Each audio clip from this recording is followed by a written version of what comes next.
Hello friends, कैसे हैं आप लोग। दोस्तों, कल किसी ने हमने कमेंट किया कि हम आपके चैनल से जुड़ चुके हैं। आप हमेशा आईएएस, पीसीएस, एसएससी और बैंकिंग की बात करते हैं। कभी रेलवे ग्रुप डी, कभी एमटीएस के बारे में बताया कीजिए, क्योंकि मैं काफ़ी बार असफल हो चुका हूँ और मुझसे इतना बड़ा टारगेट हो नहीं सकता है। दोस्तों, मैं पूछ रहा हूँ आपसे, क्या है ये? मैं ये नहीं कह रहा हूँ कि एमटीएस खराब जॉब है या फिर रेलवे ग्रुप डी खराब जॉब है, लेकिन आप में जो ये आपका जो क्षमता है, कैपेसिटी इतना लूज हो गया हो, कैसे? आपको ऐसा क्यों लगता है कि आप असफल हो चुके हैं? क्यों? असफलता क्या होती है? दोस्तों, बायोग्राफी पढ़ा कीजिए। थॉमस अल्वा एडिसन का पढ़िए, आइंस्टीन साहब का पढ़िए, न्यूटन साहब का पढ़िए, एपीजे अब्दुल कलाम का पढ़िए। मतलब कैसे आपको लगता है कि आपसे आईएएस, पीसीएस, एसएससी, बैंकिंग नहीं हो पाएगा? दोस्तों सोचिए, जो लोग टॉप करते हैं आईएएस, क्या उनके पास ज़्यादा समय होता है?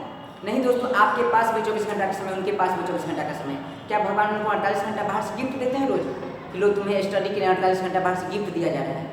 नहीं दोस्तों, आपके पास भी 24 घंटा, उनके पास भी 24 घंटा है। आपके पास भी वही अंग है जो उनके पास है, आपके पास भी वही रंग है जो उनके पास है, आपका वही ढंग है जो उनके पास है। आपके पास भी 225 ग्राम का दिमाग है, उनके पास भी 225 ग्राम का दिमाग है। फिर what is the difference between you and topper? क्या अंतर है दोस्तों, यही जो आप हमेशा अपने आप हारा हुआ मानते हैं, असफल मानते हैं, वो लोग कभी नहीं मानते हैं। क्योंकि आप एक सपना के बाद, एक हार के बाद आप अपना सपना तोड़ देते हैं। एक हार के बाद आप कमज़ोर हो जाते हैं, वो एक हार के बाद और मजबूत होते हैं। वो एक हार के बाद आप कम थक जाते हैं, वो एक हार के बाद उनमें अधिक ऊर्जा आती है। आप सिर्फ सपना देखते हैं, वो सपना को बनाते हैं, सपना को पाते हैं। यही तो अंतर है दोस्तों। असफलता क्या होती है दोस्तों? थॉमस अल्वा एडिसन वो 10,000 बार में बल्ब बनाए। सोचिए, 10,000 बार में बल्ब बनाए हैं, इसका मतलब 9,999 बार वो असफल हुए। तो 9,999 बार असफल हुए। सोचिए दोस्त कि इतना प्रयास कैसे किया होगा उन्होंने, इतना बड़ा प्रयास।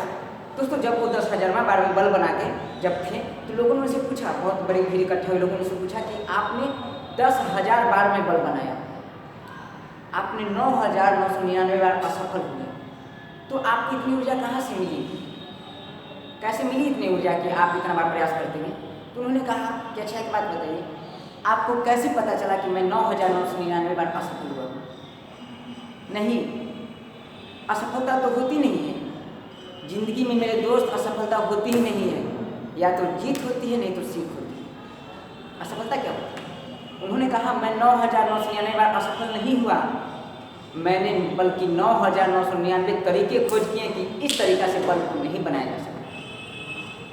और तदुपरांत मैंने 10,000वां बार में बल्ब बनाया। मैंने इस बात को प्रूव किया कि 9,999 तरीके से बल्ब को नहीं बनाया जा सकता है। और इस तरीके से मैंने 10,000वां बार में जो बल्ब बनाया, मैंने साबित किया कि इस तरीके से बल्ब को बनाया जा सकता है। दोस्तों प्लीज़ हार मत माने, क्योंकि दोस्तों जिंदगी को जीने के लिए, जिंदगी को खूबसूरत बनाने के लिए, जिंदगी के हर सपना को, हर ख्वाब को पूरा करने के लिए एक मौका जरूर देती है, जिसका नाम है दोस्तों कल। और कल से पहले आज आता है, आज के पहले अब आता है। अगर आप अपना अब सुधार नहीं तो जिंदगी में कभी समस्या नहीं होगी। क्योंकि दोस्तों समस्या छोटी सी चीज़ है, समस्या धूप की तरह होती है और आपका जिंदगी समुंदर है। दोस्तों, धूप की इतनी औकात नहीं होती कि समुद्र को सुखा दे। और घबराइए मत, क्योंकि आप अपनी आंखों से सपना देखें। कुछ गलतियाँ, कुछ खामियां तो होती हैं, आप अपनी आंख में देख लीजिए दोस्तों। पूरा भाग सफेद होता है, एक छोटा सा डॉट काला होता है। दोस्तों, खामियां तो सब में होती है, लेकिन अच्छाई को पहचानिए ना। अब देख लीजिए दोस्तों, आंख है, यही सपना दिखाती है, यही मंजिल तक पहुँचाती है।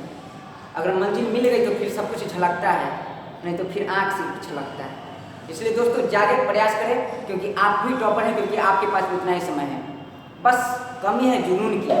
जगाइए जुनून, जगाइए हौसला, एक नई उमंग, और जीत जाएगी पूरा संसार। प्लीज़ दोस्तों टारगेट बड़ा कीजिए, क्योंकि सभी टारगेट में दोस्तों समय उतना ही लगता है, 1 वर्ष। क्या पता 2 वर्ष ज़्यादा लगे। दोस्तों पागल बनिए, पागल। दोस्तों किसी ने मुझे बार कुछ लोग हमें पागल कह देते हैं, क्या पागल है? मैं बुरा नहीं मानता हूँ, क्योंकि मुझे पता है कि पागल लोग ही इतिहास रचते हैं, नहीं तो समझदार लोग तो सिर्फ इतिहास रचते हैं। इसलिए दोस्तों आज हमारा जो टारगेट है ज्योग्राफी का है। और ज्योग्राफी का जो टारगेट है दोस्तों, पिछले क्लास में हम लोग पढ़ चुके हैं ब्रह्मांड, और ब्रह्मांड में पढ़ चुके हैं ब्रह्मांड की उत्पत्ति, ब्रह्मांड के बारे में, ब्रह्मांड का सिद्धांत, फिर ब्रह्मांड की पूरा अवधारणाएँ, फिर LHC, महाप्रयोग जो ब्रह्मांड की घटनाओं को फिर से दोहराने का प्रयास किया। पिछले क्लास में हम लोग सब पढ़ चुके हैं। आज का टॉपिक हमारा आकाशगंगा। दोस्तों बहुत इंटरेस्टिंग टॉपिक है, बहुत मजेदार टॉपिक है। दोस्तों आज से मेरा प्लान है कि मैं जो टॉपिक पढ़ाऊँगा इस टॉपिक से रिलेटेड, मैं जो टॉपिक पढ़ाऊँगा इस टॉपिक से रिलेटेड मैं आपके यहाँ जितने भी ऑब्जेक्टिव सवाल हैं जो लोग हमसे व्हाट्सएप पर जुड़ चुके हैं उनके मैं सेंड कर दूँगा। और प्लीज़ जो लोग नहीं जुड़े हुए हैं प्लीज़ अपना व्हाट्सएप नंबर, अपना समय मत गवाएं, समय व्यर्थ मत गवाएं, अपना मोबाइल निकालें, 10 अंकों का मोबाइल नंबर व्हाट्सएप नंबर दबा के और मेरे कमेंट बॉक्स में सेंड कर दें ताकि मैं आपके लिए सुविधाएं को भेज सकूँ। प्लीज़ प्लीज़ प्लीज़ अगर मेरा चैनल आपको पसंद है तो लाइक और सब्सक्राइब जरूर करें, अगर पसंद ना है तो भी लाइक और सब्सक्राइब कर दें। और प्लीज़ हौसला कम करने वाला कमेंट ना करें, प्लीज़ हौसला बढ़ाइए मेरे दोस्त, क्योंकि क्या पता दोस्तों देख लीजिए जो टॉप किए हैं 4 बार 5 बार 6 बार फेल करने के बाद टॉप होते हैं, इसलिए कमज़ोर ना बने। ठीक है दोस्तों, आगे चलते हैं। आज का टॉपिक हमारा आकाशगंगा। दोस्तों एक मेरा लास्ट टॉपिक है, इसके बाद एक और टॉपिक है तारामंडल। वो करने के बाद हम ज्योग्राफी का 1 यूनिट खत्म कर लेंगे दोस्तों, और इसके बाद मैं इस सारा लेसन का ऑब्जेक्टिव सेंड करूँगा आपके यहाँ, फिर मैं टेस्ट करने वाला हूँ। जी दोस्तों चलिए, आकाशगंगा क्या होता है, 1 मिनट।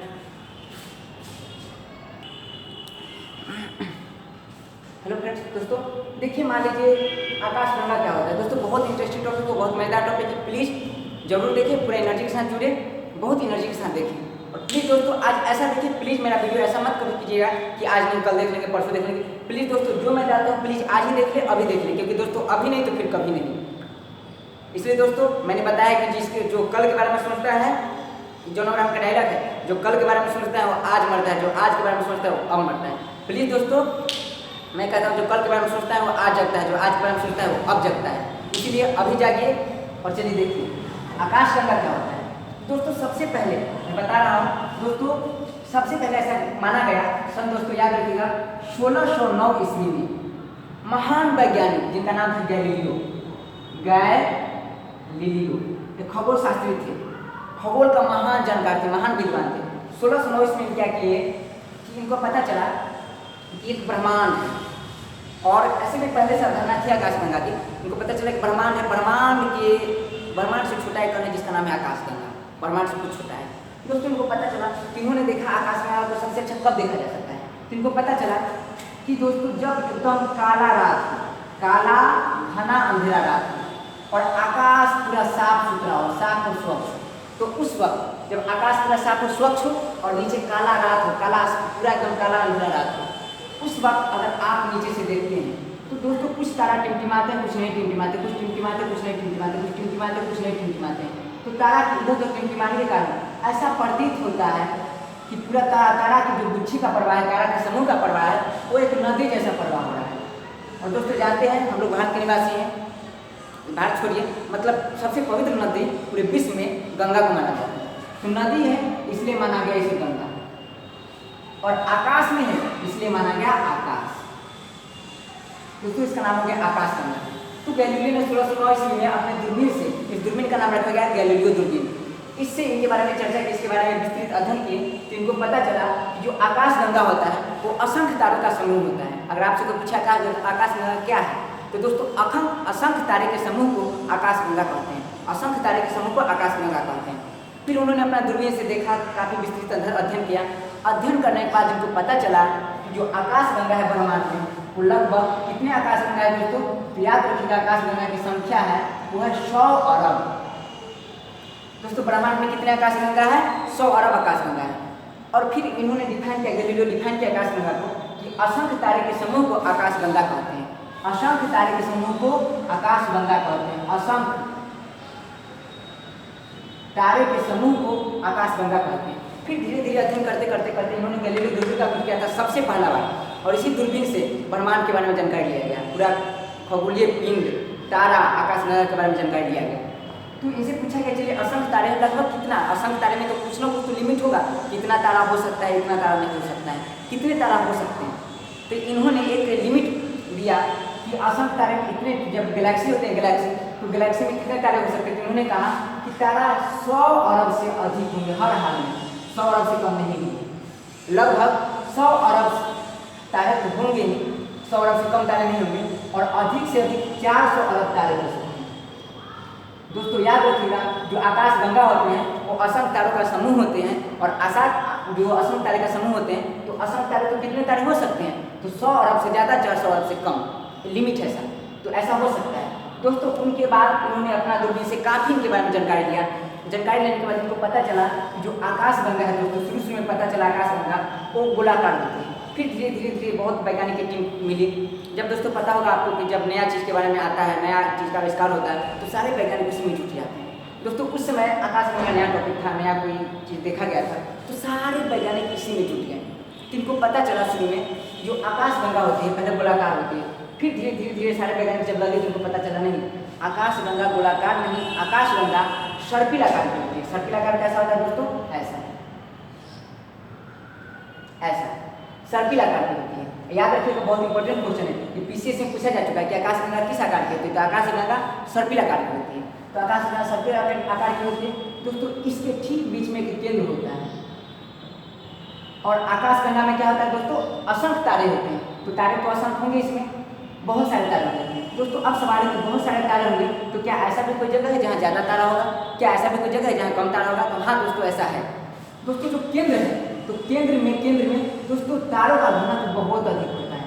तारा का घनत्व बहुत अधिक होता है, सबसे अधिक होता है केंद्र में। इसीलिए जो गैलेक्सी है, जो आकाशगंगा है, आकाशगंगा के केंद्र को कहा जाता है बल्ब। आकाशगंगा के केंद्र को क्या कहा जाता है दोस्तों, बल्ब कहा जाता है। और दोस्तों जैसे जैसे इससे दूर होते जाइएगा वैसे वैसे तारों का घनत्व, वैसे वैसे तारे का घनत्व दोस्तों कमता जाता है। तो तारे का घनत्व सबसे अधिक कहाँ होता है दोस्तों, केंद्र में। केंद्र को क्या कहा जाता है, बल्ब। और जैसे जैसे केंद्र से दूर होते जाएगा वैसे वैसे तारों का घनत्व घटते जाता है। तो शुरू में पता चला कि आकाशगंगा किस आकार की होती है, सर्पिलाकार की। लेकिन दोस्तों धीरे धीरे अब तक पता चल चुका है कि आकाशगंगा सिर्फ सर्पिलाकार की नहीं हो सकती है, बल्कि आकाशगंगा 3 आकार की हो सकती है। मैं तीनों आकार को भी चर्चा दोस्तों। तो आकाशगंगा कितने आकार की हो सकती है दोस्तों, 3 आकार की। पहला आकार जो दिया गया दोस्तों वो था, तो आकाशगंगा को कितने भागों में बांटा गया है, आकार के आधार पर 3 भागों में। पहला भाग जिसे कहा गया या तो आकाश सर्पिलाकार की होगी, नहीं तो अगर सर्पिल ना हो स्पाइरल, इसको दोस्तों अंग्रेजी में बोलते हैं स्पाइरल शेप, नहीं तो दीर्घवृत्ताकार होगी, नहीं तो अनियमित आकार होगी। ऐसी 3 आकार के आकाशगंगा हो सकते हैं दोस्तों। बहुत सारे आकाशगंगा है, तो उसमें से कुछ आकाशगंगा सर्पिलाकार के, कुछ आकाशगंगा दीर्घवृत्ताकार के, कुछ आकाशगंगा अनियमित आकार के दोस्तों। लेकिन अब सवाल है कि क्या कौन सी आकार की ज़्यादा आकाशगंगा मिला। दोस्तों याद रखिएगा, जो सर्पिल आकार की आकाशगंगा है वो दोस्तों ब्रह्मांड में 80% है, वाह। और दीर्घवृत्ताकार वो ब्रह्मांड में 17% है, 17%। वो तो अनियमित बच गया, तो कितना परसेंट होगा दोस्तों, 3%। और दोस्तों सबसे खुशी की बात है कि जो हमारा आकाशगंगा है, जिनका नाम है मंदाकिनी आकाशगंगा है, वो सर्पिल आकार की है। तो सर्पिल आकार की आकाशगंगा दोस्तों, मैं सर्पिल आकार की 2 आकाशगंगा को बताता हूँ जो बहुत इंपॉर्टेंट है दोस्तों। पहला मंदाकिनी आकाशगंगा और दूसरा दिवाइनी आकाशगंगा। ये दोनों आकाशगंगा दोस्तों सर्पिल आकार की बहुत फेमस है। और दोस्तों इसी से सवाल पूछा जाता है IAS, PCS, SSC, banking, railway जितने भी और ग्रुप डी वाले सबके लिए इस बार पूछा जाता है। प्लीज़ दोस्तों सोच बता करें, और ये मत सोचे कि हमसे नहीं होगा दोस्तों, आपसे ही होगा, क्योंकि आपके अलावा है ही कौन, आपसे ही होगा। तो मंदाकिनी दिवाली, उसके बाद दोस्तों हो गया। उसके बाद सभी में दोस्तों इसी से सवाल आएगा। अगला है दोस्तों जो दीर्घवृत्ताकार, तो दीर्घवृत्ताकार पर रिसर्च चल रहा है, बहुत ज़्यादा रिसर्च चल रहा है, इसके बारे में कुछ ज़्यादा जानकारी प्राप्त नहीं हुआ है। कुछ आकाशगंगा है जो दीर्घवृत्ताकार की है, इसके बारे में पूछा नहीं जाता है, और इसके बारे में रिसर्च चल रहा है। एक होता है ना, इक्वलिटी भी नहीं है इसमें। अगला है अनियमित आकार। तो अनियमित आकार की जो आकाशगंगा होती है दोस्तों, वो आकाशगंगा अनियमित आकार की, उसके बारे में बता रहा हूँ दोस्तों, बहुत इंपॉर्टेंट है। लिमस ऑफ ब्लूप्स, लिमस ऑफ या लिमस अल्फा इसे कहा जाता है। ये आकाशगंगा दोस्तों, मैं तीनों को भी याद करवाता हूँ, बहुत इंपॉर्टेंट है। लिमस ऑफ ब्लूप्स एक अनियमित आकार की आकाशगंगा दोस्तों, तीनों को याद करें बहुत इंपॉर्टेंट है। पहला मंदाकिनी, दूसरा दिवाइनी और तीसरा लीमांस ऑफ ब्लूज। ये तीनों आकाश गंगा के बारे में हमें अभी पढ़ना है और दोस्तों इसी से सवाल आते हैं। दोस्तों जितने ऑब्जेक्टिव है मैं आज आपके यहाँ सेंड कर दूंगा। प्लीज़ जो लोग अपना व्हाट्सअप नंबर से सेंड नहीं किए हैं, ऐड नहीं किए, प्लीज़ अपना व्हाट्सअप नंबर कमेंट कर दें। मेरा चैनल अगर पसंद आए तो लाइक और सब्सक्राइब जरूर करें और सेंड कर दें ताकि मैं इसका ऑब्जेक्टिव सॉल्व कर सकूँ। दोस्तों मंदाकिनी दिवाली और लीमांस ऑफ ब्लूज, मैं इसके बारे में बताता हूँ पूरा डिटेल से।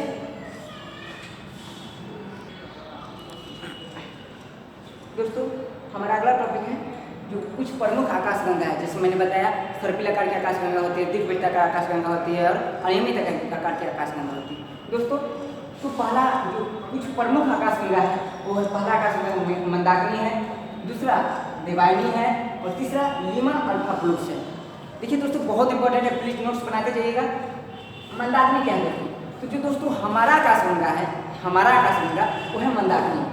मंदाकिनी हमारा आकाश गंगा है दोस्तों। इस मंदाकिनी तो सबसे पहले हमारा आकाश गंगा का नाम मंदाकिनी है दोस्तों। इनका व्यास जान लीजिए, पहला जो इनका व्यास है दोस्तों मंदाकिनी आकाश गंगा का व्यास है वो है 10 की पावर 5 प्रकाश वर्ष। 10 की पावर 5 प्रकाश वर्ष दोस्तों, इसे कहा जाता है 1 लाख प्रकाश वर्ष। यानी मंदाकिनी का दोस्तों व्यास कितना है? 1 लाख प्रकाश वर्ष मंदाकिनी का व्यास है दोस्तों। इसमें जो मंदाकिनी है ये किस आकार की है दोस्तों? तो हमने बताया पहले भी आपको कि सर्पिल आकार की है, ठीक है। सर्पिल आकार की मंदाकिनी है और सर्पिल आकार की मंदाकिनी है दोस्तों। तो इसमें सबसे बड़ी बात आपको पता होगा कि केंद्र में तारों का घनत्व ज़्यादा होगा, अभी मैंने बताया है, और जैसे जैसे दूरी बढ़ते जाएंगे उससे तारों का घनत्व घटता जाएगा दोस्तों। मंदाकिनी हो गया। तो दोस्तों इस मंदाकिनी होती है, मंदाकिनी जो आकाश गंगा है दोस्तों, इसमें खास बात क्या है कि इसमें पुराने तारे के भी समूह होते हैं, पुराने तारे के भी समूह होते हैं और कुछ नए तारे के भी समूह होते हैं। यानी पहला ऐसा गैलेक्सी है जिसमें पुराने और नए तारे दोनों का सम्मिश्रण होता है दोस्तों। यह क्वेश्चन आईएएस में पूछा जा चुका है कि पुराने कौन ऐसा गैलेक्सी है जिसमें पुराने तारे और नए तारे का सम्मिश्रण होता है दोस्तों? मंदाकिनी। हमारे गैलेक्सी का नाम क्या है दोस्तों? मंदाकिनी। इनका व्यास कितना है? 1 लाख प्रकाश वर्ष, 10 की पावर 5 प्रकाश वर्ष। ये सर्पिल आकार की है और इसमें पुराने तारे नए तारे दोनों का समूह है दोस्तों। जो मंदाकिनी आकाश गंगा है दोस्तों 2 प्रकार की होती है। कितने प्रकार की? 2 प्रकार की। पहला जिसे कहते हैं दुग्ध मेखिला। देख लीजिए दोस्तों कितने प्रकार की होती है? 2 प्रकार की। पहला जिसे कहा जाता है दुग्ध मेखिला, सुने हुए आप लोग, बहुत इंपॉर्टेंट है। और दूसरा जिसे कहा जाता है ओरियन नेबुला। ओरियन नेबुला दोस्तों, दुग्ध मेखिला को अंग्रेजी में कहते हैं मिल्की वे, मिल्की वे गैलेक्सी और ओरियन नेबुला दोस्तों। दुग्ध मेखिला क्या होता है? देखिए दुग्ध मेखिला जब मंदाकिनी का प्रकार है, 2 प्रकार है, तो मंदाकिनी का है दोस्तों तो जरूर सर्पिल आकार की होगी दोस्तों। तो दुग्ध मेखिला वो सर्पिल आकार की होती है और इसमें भी तारों का गुच्छा यहाँ सबसे ज़्यादा होगा और जैसे जैसे बढ़ते जाएंगे वैसे वैसे तारों का गुच्छा, तारों की संख्या कमती जाएगी। खास बात मैं बता रहा हूँ दोस्तों, प्लीज़ ध्यान जरूर दें। दुग्ध मेखिला जो होता है उसमें क्या होता है दोस्तों कि ये रात में दिखाई देता है। तो अगर आपसे पूछे कि दुग्ध मेखिला कब दिखाई देती है? रात में, और हम लोग आसानी से इसे देख सकते हैं, इसीलिए क्योंकि हमारे आकाश गंगा मंदाकिनी और हम लोग इसी के सदस्य हैं दोस्तों। जो ये दुग्ध मेखिला आकाश गंगा है तो दोस्तों केंद्र, ये इसका केंद्र है और केंद्र को क्या कहा जाता है दोस्तों? बल्ब। मैंने भी बताया इसको क्या कहा जाता है? बल्ब। तो ये अपने केंद्र के चारों तरफ मूव करती रहती है, स्पिन करती रहती है, घूमते रहती है। तो केंद्र के चारों तरफ घूमती रहती है दोस्तों। आपने सुना होगा कि सूर्य स्थिर रहता है और सारे ग्रह उसकी परिक्रमा करते हैं, लेकिन दोस्तों सूर्य एक तारा है। और जो मंदाकिनी है आकाश गंगा, इस आकाश गंगा इसके 2 प्रकार है, दुग्ध मेखिला, ओरियन नेबुला। दुग्ध मेखिला में जो दुग्ध मेखिला है दोस्तों, इसका चक्कर सारे तारे लगाते हैं। तो इसका मतलब सूर्य भी इसका चक्कर लगाता होगा दोस्तों। हाँ, अगर आपसे पूछे कि सूर्य किस गैलेक्सी का चक्कर काटता है दोस्तों, सूर्य जो है वो मंदाकिनी के दुग्ध मेखिला का चक्कर काटता है, यानी मंदाकिनी गैलेक्सी का चक्कर काटता है। कितने वर्ष में दोस्तों? ये भी सवाल पूछा जाता है, कितने वर्ष में एक परिक्रमण पूरा कर लेता है दोस्तों? तो याद रखिएगा जो सूर्य है वो लगभग 250 करोड़ वर्ष में इस दुग्ध मेखिला का एक चक्कर काट देता है। सूर्य सूर्य सूर्य दोस्तों कितना वर्ष में? 250 करोड़ वर्ष में इस दुग्ध मेखिला का एक चक्कर काट देता है। अब एक चक्कर काट देता है सब दोस्तों, तो सवाल है कि चलिए मिल्की गैलेक्सी है, मान लीजिए मिल्की गैलेक्सी है, ये है, तो सूर्य इसका चक्कर काट देते हैं। सबसे बड़ा सवाल पूछा जा चुका है दोस्तों विशेष के एग्जाम में कि मिल्की गैलेक्सी है वाला, इसको बल्ब बोल दिया जाए जहाँ तारों का केंद्र ज़्यादा हो। तो दोस्तों मिल्की गैलेक्सी है और सूर्य इसका चक्कर काट रहा है, वास्तव में सूर्य इससे कितना दूर है दोस्तों? तो याद रखिएगा सूर्य ही नहीं, हमारा जो सौर मंडल है, सूर्य है, उसके बाद अर्थ है, मतलब पृथ्वी, जितना हमारा सौर मंडल है, इसके बारे में चर्चा करूंगा अगली क्लास में, सौर मंडल क्या होता है दोस्तों। तो जो हमारा सौर मंडल है वो दुग्ध मेखला के केंद्र से, दुग्ध मेखला के दोस्तों केंद्र से लगभग, दुग्ध मेखला के केंद्र से हमारा सौर मंडल 3 गुने 10 के पावर 4 प्रकाश वर्ष दूर है। याद रखिए दोस्तों, एक क्वेश्चन पूछा जा चुका है पीसीएस में कि दुग्ध मेखला जो मिल्की गैलेक्सी है उससे हमारा सौर मंडल कितना दूर है? 3 गुने 10 के पावर 4 प्रकाश वर्ष दूर हो गया। कितना दूर है दोस्तों? और 250 करोड़ वर्षों में सूर्य जो है वो इस मिल्की गैलेक्सी का चक्कर काट लेता है, एक पूर्ण चक्कर काट लेता है। क्लियर है मेरे दोस्तों? आ रहा है समझ में? अब हो गया पूरा मंदाकिनी, व्यास, कृष्ण, ये पूरा हो गया। ओरियन नेबुला क्या होता है? तो ओरियन नेबुला, जो ओरियन नेबुला की बात करते हैं, दूसरा मिल्की गैलेक्सी की बात करते हैं दोस्तों। मिल्की गैलेक्सी पहला हो गया दुग्ध मेखला, दूसरा ओरियन नेबुला की बात करते हैं दोस्तों। जो ओरियन नेबुला है ये मंदाकिनी का एक प्रकार, एक भाग है दोस्तों। ये जो होता है, ये हमारे मंदाकिनी जो गैलेक्सी है इसका सबसे चमकीला और सबसे ठंडा भाग होता है ओरियन नेबुला। तो अगर आपसे पूछे कि मंदाकिनी गैलेक्सी का सबसे ठंडा और चमकीला भाग कौन है दोस्तों, तो है ओरियन नेबुला। प्लीज़ दोस्तों, मैं पूरा पढ़ा के इसका जो ऑब्जेक्टिव आपके यहाँ सेंड करने वाला हूँ, प्लीज़ इसे वीडियो देख के और प्लीज़ ऑब्जेक्टिव जरूर पढ़ें। हो गया दोस्तों, यही है हमारा मंदाकिनी। और दोस्तों पूरा क्लियर है? अगर आपसे पूछे दुग्ध मेखला का व्यास कितना होता है दोस्तों, उसी में मंदाकिनी का प्रकार है, तो इतना ही होगा 1 लाख प्रकाश वर्ष। दोस्तों पूरा क्लियर मैं बोल देता हूँ एक बार कि मंदाकिनी हमारी गैलेक्सी का नाम है, इसका व्यास होता है 1 लाख प्रकाश वर्ष होता है। यह सर्पिल आकार की होती है दोस्तों। इसके बीच में तारा का जो संख्या सबसे ज़्यादा होता है इसे बल्ज कहा जाता है, और जैसे जैसे इसके भुजाओं की ओर बढ़ते जाते हैं वैसे वैसे तारों की संख्या घटती जाती है। यह 2 प्रकार का होता है, दुग्ध मेखला और ओरियन नेबुला। दुग्ध मेखला को मिल्की वे भी कहा जाता है और ओरियन नेबुला को ओरियन नेबुला भी कहा जाता है। जो दुग्ध मेखला होता है दोस्तों सर्पिल आकार की होती है, क्योंकि मंदाकिनी का प्रकार है, इसके बीच में भी तारे का संख्या ज़्यादा होता है, जैसे जैसे बढ़ते जाएंगे वैसे वैसे तारे की संख्या घटती जाएगी। और दोस्तों सूर्य इसका चक्कर काटता है, जितने भी तारे इसका चक्कर काटता है, और यह भी खुद अपने केंद्र के चारों तरफ पर घूमते रहते हैं। सूर्य को इसका चक्कर काटने में लगभग 250 करोड़ वर्ष लगता है। और दोस्तों सूर्य इससे कितना दूर है? तो सूर्य ही नहीं, हमारा सौर मंडल, मतलब सौर मंडल में जितने भी ग्रह हैं सब इससे लगभग 3 गुने 10 की पावर 4 प्रकाश वर्ष दूर है। क्लियर? That's clear. हम लोग आगे चलते हैं दोस्तों। पूरा हो गया। ओरियन नेबुला क्या है दोस्तों? तो मंदाकिनी का एक प्रकार, एक भाग है दोस्तों, जो सबसे ठंडा और सबसे चमकीला है, ओरियन नेबुला। क्लियर है दोस्तों? आगे चलते हैं दिवाइनी है दोस्तों। दिवाइनी जो है मिल्की गैलेक्सी दोस्तों, मैंने बताया कि सर्पिल आकार की होती है, तो दिवाइनी भी कौन से आकार की होती है?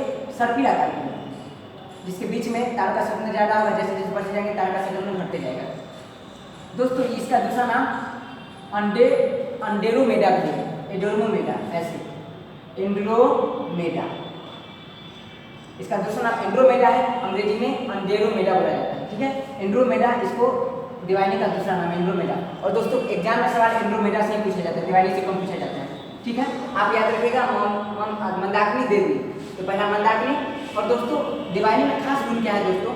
तो जो हमारा मंदाकिनी गैलेक्सी है, मान लीजिए मंदाकिनी गैलेक्सी, ये हमारा मंदाकिनी गैलेक्सी ये वाला, और ये वाला है दिवाइनी गैलेक्सी। तो दोस्तों मंदाकिनी गैलेक्सी से दिवाइनी गैलेक्सी वो सबसे नज़दीकी गैलेक्सी है। कितना दूर है इसका दूरी दोस्तों? याद रखिएगा 2.2 मिलियन प्रकाश वर्ष दोस्तों। सबसे खास सवाल है, और दोस्तों एसएससी में 3 बार पूछा जा चुका है, आईएएस में 1 बार पूछा जा चुका है, पीसीएस में अभी तक नहीं पूछा गया है, 2015 तक पता नहीं अब, और बैंकिंग में पूछा जा चुका है सवाल दोस्तों। बहुत इंपॉर्टेंट है सवाल है कि जो दिवाइनी है एंड्रोमेडा जिसे कहते हैं, एंड्रोमेडा गैलेक्सी, यह हमारी गैलेक्सी से यानी मंदाकिनी गैलेक्सी से कितना दूरी पर है दोस्तों? याद रखिएगा मंदाकिनी गैलेक्सी से एंड्रोमेडा दिवाइनी जो गैलेक्सी है वो सबसे नज़दीकी गैलेक्सी है। और नज़दीक तो पता ही आपको, जैसे भारत से नज़दीक पाकिस्तान है, वैसे मंदाकिनी से दिवाइनी काफ़ी नज़दीकी गैलेक्सी है। कितना दूर पर है दोस्तों? याद रखिएगा 2.2 मिलियन प्रकाश वर्ष। क्लियर है दोस्तों? एंड्रोमेडा, बस इतना इसके बारे में जानना है, पूरा डिटेल से है, इसके बारे में और ज़्यादा तथ्य नहीं है। दिवाइनी एंड्रोमेडा कहते हैं इसको, या किसे आकार की होती है? सर्पिल आकार की होती है। इसके बीच में तारों का संख्या अधिक होता है, घनत्व अधिक होता है, जैसे जैसे बढ़ते जाएंगे उसके वैसे वैसे तारों का घनत्व बढ़ते जाएगा। हो गया क्लियर मेरे दोस्तों? अगला है दोस्तों लीमन अल्फा प्लस। मैंने बताया था यह सर्पिल आकार की नहीं होती, लीमन अल्फा प्लस। याद रखिएगा दोस्तों, लीमन मतलब आपको पता ही होगा नींबू जैसा होता है, और अल्फा मतलब होता है के लिए ग्रीक वर्ड है अल्फा, और प्लस मतलब होता है दोस्तों थप्पा, मतलब नींबू जैसा थप्पा जैसा होता है। दोस्तों कैसे होता है? तो मैंने बताया था दोस्तों कि ये दोनों तो सर्पिलाकार की होती है। 80% गैलेक्सी सर्पिलाकार की और 17% गैलेक्सी दीर्घवृत्ताकार की और 3% गैलेक्सी होते हैं, 3% गैलेक्सी ऐसे होते हैं जो अनियमित आकार के होते हैं दोस्तों। तो ये अनियमित आकार के होते हैं। अब अनियमित में तो कुछ आकार होगा दोस्तों, हाँ, तो ये जो होती है लिमन अल्फा ब्लॉक्स दोस्तों, ये होती है अमीबा के आकार की। दोस्तों अमीबा के आकार की होती है, याद रखिएगा। अब मान लीजिए अमीबा का गैलेक्सी है दोस्तों, ऐसे और ऐसे होते हैं दोस्तों। तो इसमें दोस्तों बहुत सारे तारे होते हैं। अब सोचिए दोस्तों, जब इसमें बहुत सारे तारे हैं तो असंख्य तारे मतलब लिमिट। दोस्तों मैंने कहा था कि गैलेक्सी में जो तारों की संख्या होती है वो 100 अरब से लेकर 400 अरब के बीच में होती है, लेकिन ये पहला गैलेक्सी है जिसमें 400 से अधिक तारे होते हैं। इसीलिए 400 से अधिक, 400 दोस्तों 800 अरब, 1000 अरब ऐसे इसके बारे में व्याख्या दिया गया। दोस्तों जब इतना अधिक तारे होते हैं इसके बारे में, इसमें लीमन अल्फा ब्लूस में, तो इसका मतलब है दोस्तों एक लिमिट है गैलेक्सी का कि 100-200 को पकड़ के और एक गैलेक्सी बना दिया जाता है। मतलब इतने तारे के समूह को एक गैलेक्सी कहा जाता है। तो जब इसमें 200, मान लीजिए कि 200 तारों के समूह को एक गैलेक्सी कहा जाता है, तो 800 तारे हैं, इसका मतलब 4 गैलेक्सी इसमें होगा दोस्तों। तो इसमें बहुत सारे गैलेक्सी होते हैं।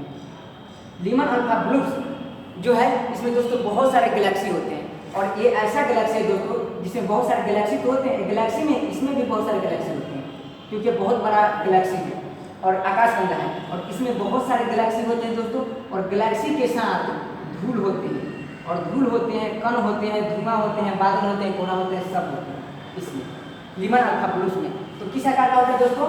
ये अमीबा आकार का होता है दोस्तों। सबसे बड़ा सवाल इससे पूछा जाता है कि इसका कितना फैला हुआ है दोस्तों। तो जब मैंने बता दिया बहुत बड़ा तो जरूर बहुत ज़्यादा फैला होगा। तो याद रखिएगा दोस्तों 20,000 करोड़ प्रकाश वर्ष के फैला हुआ है। 20,000 करोड़ प्रकाश वर्ष के फैला हुआ है लीमन अल्फा ब्लूस दोस्तों। यही है पूरा। और दोस्तों